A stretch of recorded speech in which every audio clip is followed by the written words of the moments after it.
un cúmul de peces d'un puzzle que finalment de manera miraculosa encaixa, que fan que conegui gent que toca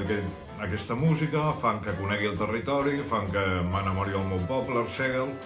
fan que entri en contacte amb tota la història cultural, pedagògica, fa que creï una xarxa molt maca de relacions personals i fa que finalment em decideixi engegar una moguda megalòmana embogida que em porta a estar-me 2 anys escrivint aquesta música, a submergir-me en tot aquest món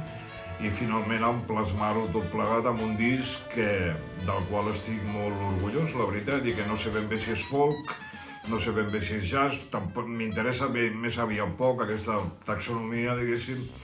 però és música, espero que li agradi a com més gent millor, la veritat.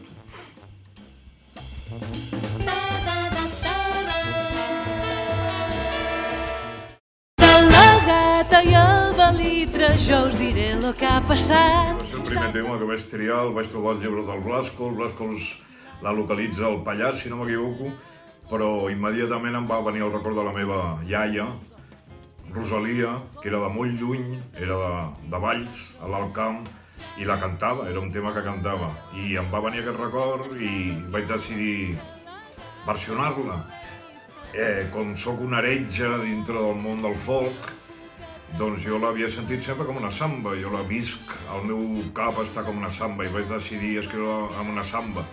com si fos una samba. És una samba estranya perquè sonen timbres que són molt aliens a la samba, sona un flabiol i sona una gralla i sona un acordió diatònic, però jo crec que està tractada amb carinyo i amb respecte.